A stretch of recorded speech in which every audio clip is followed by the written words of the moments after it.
Hello friends, unique commerce अकॅडमीच्या online लेक्चरमध्ये तुमचं पुन्हा एकदा स्वागत आहे. मित्रांनो, आपण आजच्या व्हिडिओमध्ये आपला जो सब्जेक्ट आहे बुक कीपिंग अँड अकाउंटन्सी, ह्या सब्जेक्टमधील chapter number 2 meaning and fundamentals of double entry book keeping, त्यामध्ये व्हेरी इम्पॉर्टंट जो आपला पार्ट होता क्लासिफिकेशन ऑफ अकाउंट्स, या पार्टमधील आपला जो नेक्स्ट प्रॉब्लेम आहे प्रॉब्लेम नंबर 5, तो मित्रांनो आपण आजच्या व्हिडिओमध्ये क्लिअर करणार आहोत. पण त्याआधी मित्रांनो, तुम्हाला छोटीशी विनंती आहे, तुम्ही जर चॅनलला नवीन असाल तर चॅनलला सबस्क्राइब करायला विसरू नका, बेल आयकॉनला प्रेस करायला विसरू नका, जेणेकरून येणाऱ्या व्हिडिओची नोटिफिकेशन तुम्हाला आधी बघता येईल. तुमची जर्नी 11वी पासून तर M.Com पर्यंत अशीच सुरू राहणार आहे. आणि मित्रांनो, आपण मागील व्हिडिओमध्ये आपले जे प्रॉब्लेम नंबर 3 आणि 4 आपण डिटेलमध्ये समजून घेतला होता, तो व्हिडिओ तुम्ही बघितला नसेल तर त्या व्हिडिओची लिंक तुम्हाला ह्या व्हिडिओच्या डिस्क्रिप्शन बॉक्समध्ये दिली जाणार आहे. तसेच तुम्ही ह्या व्हिडिओच्या वरती आय बटन क्लिक करून तो व्हिडिओ बघू शकतात. आणि मित्रांनो, आता आपला जो काही नेक्स्ट प्रॉब्लेम आहे प्रॉब्लेम नंबर 5, तो आपण आता आजच्या व्हिडिओमध्ये क्लिअर करूया. मित्रांनो, खूप सिंपल आहे. यासाठी तुम्हाला पर्सनल, रिअल, नॉमिनल हे प्रॉपरली क्लिअर पाहिजे. ते आपण मागील काही व्हिडिओमध्ये एकदम डिटेल क्लिअर केलेलं आहे. एकदा त्याला रिवाईज करून घ्या. पर्सनल अकाउंटमध्ये 3 प्रकारच्या व्यक्ती असतात. पहिलं असतं नॅचरल पर्सनल, सेकंड असतं आर्टिफिशियल पर्सनल आणि थर्ड असतं रिप्रेझेंटेटिव्ह. द नॅचरलमध्ये निसर्ग निर्मित केलेल्या व्यक्ती आहेत, जसं की आपण स्वतःच आहोत, ह्युमन बिंग. त्यानंतर आर्टिफिशियल पर्सनमध्ये कायद्याने निर्माण केलेल्या ज्या व्यक्ती असतात, ज्यांची निर्मिती कायद्याने केलेली असेल, मग संस्था, बँका, कंपन्या, या टाईप जे आहे हे आर्टिफिशियल पर्सनमध्ये येतं. आणि रिप्रेझेंटेटिव्हमध्ये outstanding, prepaid and pre received हे 3 बॅलन्स येत असतात. त्यानंतर रिअल अकाउंटमध्ये, रिअल अकाउंट हे प्रॉपर्टीचं अकाउंट असतं. त्यामध्ये टँजिबल आणि इनटँजिबल असे 2 भाग आहे ॲसेटचे.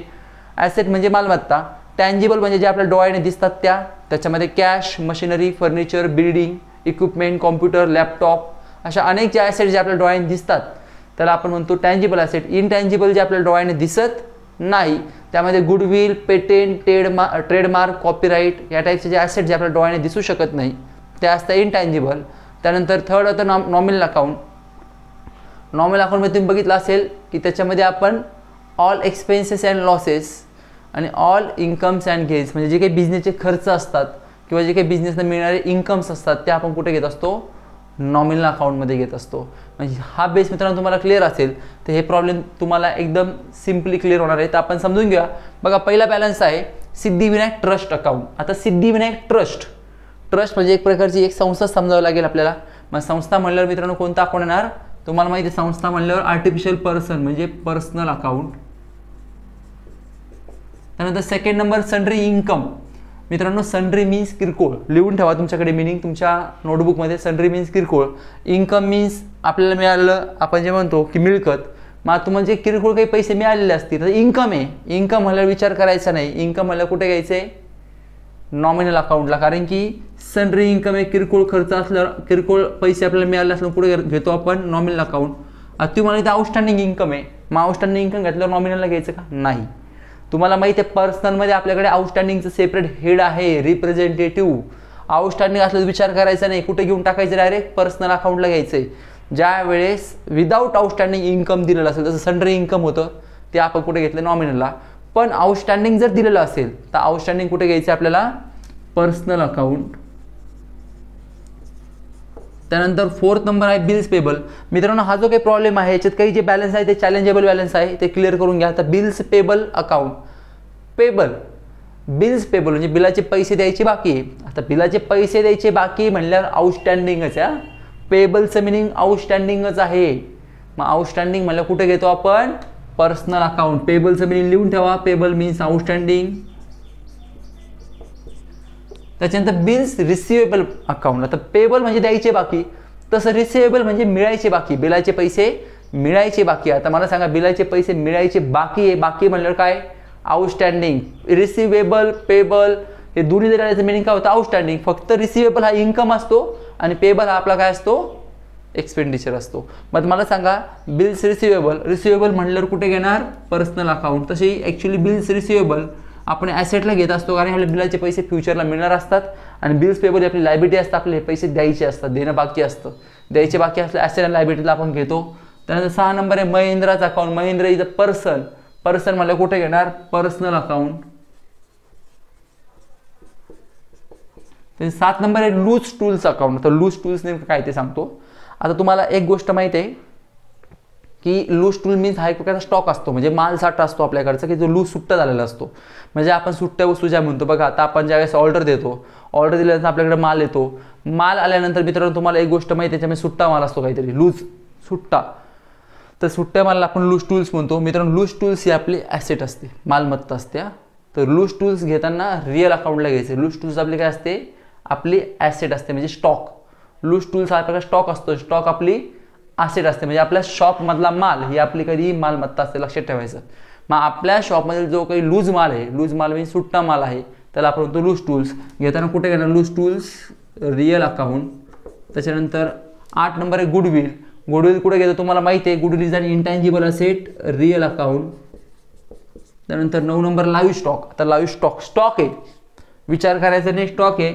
आता लाईव्ह स्टॉक म्हणजे नेमकं मुलांना काय असतं की लाईव्ह स्टॉक म्हणजे जे काही जिवंत प्राणी असतात त्यांचा एक केलेला स्टॉक असतो. तर बघा त्याच्यामध्ये हॉर्स वगैरे येतं, तुम्हाला माहिती आहे, गोट येतं, हॉर्स येतं, हे जे काही लाईव्ह स्टॉक आहे. म्हणजे आपल्याकडे असलेला साठा पण कसा लाईव्ह स्टॉक म्हणजे जिवंत, म्हणजे त्याच्यामध्ये घोडे वगैरे येतात बघा, हॉर्स, त्याच्यानंतर गोट येतं, शेळी येतं, ह्या टाईप जे प्राणी जे असतात त्या प्राण्यांचा स्टॉकला आपण लाईव्ह स्टॉक म्हणतो.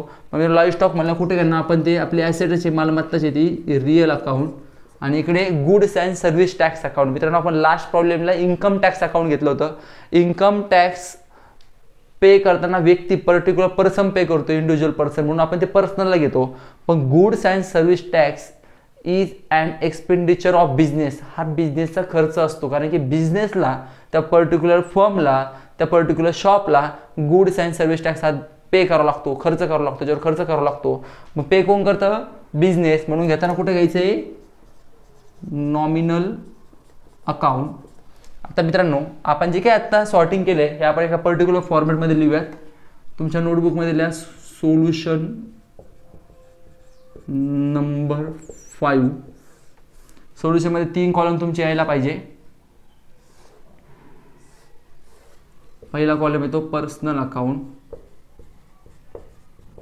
सेकंड कॉलम रिअल अकाउंट आणि थर्ड कॉलम नॉमिनल अकाउंट. चला पहिलं सिद्धिविनायक ट्रस्ट कुठे घेणार आपण, पर्सनलला. पर्सनल टाका सिद्धिविनायक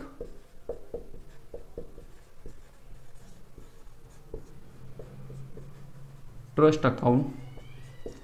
त्याच्यानंतर सेकंड आहे सनरी इन्कम, नॉमिनल आहे, नॉमिनलला घ्या सनरी इन्कम अकाउंट.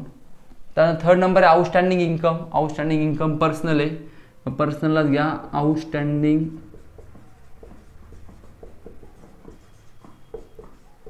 Income account. त्यानंतर बिल्स पेबल, बिलाचे पैसे द्यायचे बाकी आहे, पण बिलाचे पैसे द्यायचे बाकी आहे म्हणलं आउटस्टँडिंग आहे. आउटस्टँडिंग म्हणलं कुठे घेणार, पर्सनललाच घ्या bills payable account. Bills receivable, बिलाचे पैसे मिळायचे बाकी आहे म्हणजे कुठे घेणार, पर्सनललाच घ्या बिल्स अकाउंट. त्यानंतर नेक्स्ट महेंद्रच अकाउंट, पर्सनलच आहे. Mahendra is a person, human being, महेंद्रच अकाउंट. त्यानंतर नेक्स्ट आहे लूज टूल्स. लूज टूल्स मित्रांनो आपले ॲसेट असते, स्टॉक या सुट्टा स्टॉक आहे, लूज टूल्स अकाउंट. त्यानंतर next 8 number goodwill asset, intangible asset, goodwill account. 9 number live stock asset, live stock account.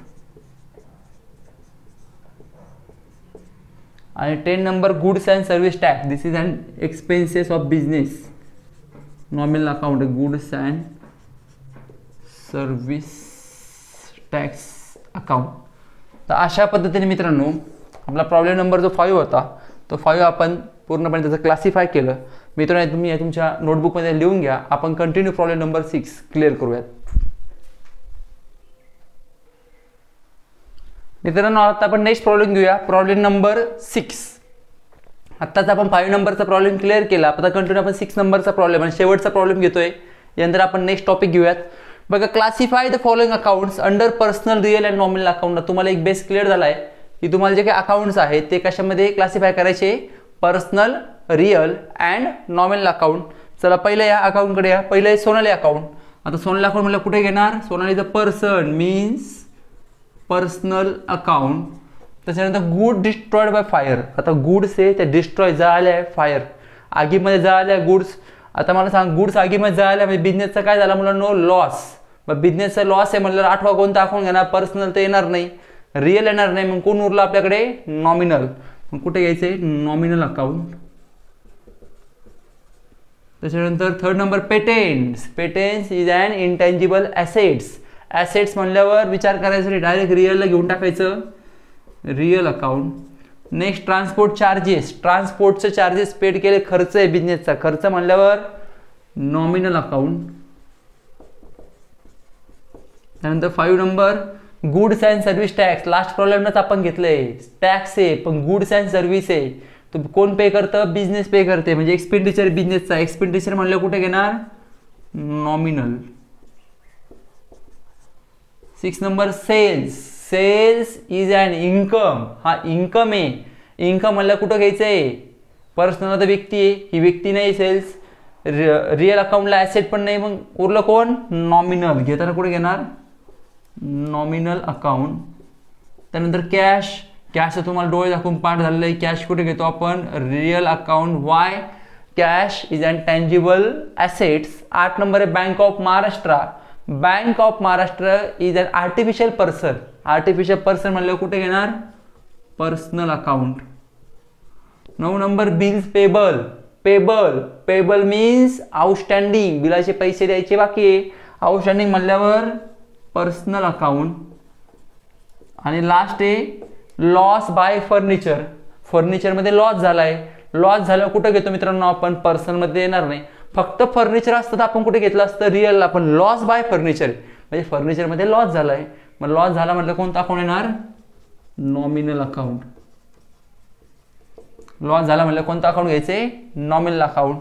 चला आता आपण एक सोल्युशन त्या पर्टिक्युलर फॉर्मॅटमध्ये लिहूयात. Solution number 6. 3 कॉलम करा प्रॉपर. पहिला column in personal account, second real account, third nominal account. चलो पहिला बॅलन्स पर्सनल अकाउंटला सोनाली घेऊन टाका, सोनालीचा अकाउंट, सोनाली अकाउंट. 2 नंबरला गुड डिस्ट्रॉयड बाय फायर. नॉमिनलला आहे, नॉमिनलला घ्या goods destroy by fire account. चलो 3 नंबरला पेटेंट्स. पेटेंट्स ॲसेट रिअल अकाउंटला घ्या पेटेंट्स अकाउंट. 4 नंबरला 4th नंबरला ट्रान्सपोर्ट चार्जेस खर्च आहे, नॉमिनलला घ्या ट्रान्सपोर्ट चार्जेस अकाउंट. त्यानंतर 5 नंबर आहे goods and service tax. This is an expenses. Goods नॉमिनलच घ्या goods and service tax account. त्यानंतर नेक्स्ट आहे 6 number sales. Sales is an income. Income म्हणलं कोणत्या अकाउंटला येईल? नॉमिनलला घ्या सेल्स अकाउंट. 7 नंबर आहे कॅश. कॅश रिअल अकाउंट, रिअलला घ्या कॅश अकाउंट. 8 नंबर आहे बँक ऑफ महाराष्ट्र. पर्सनल, पर्सनलला घ्या बँक ऑफ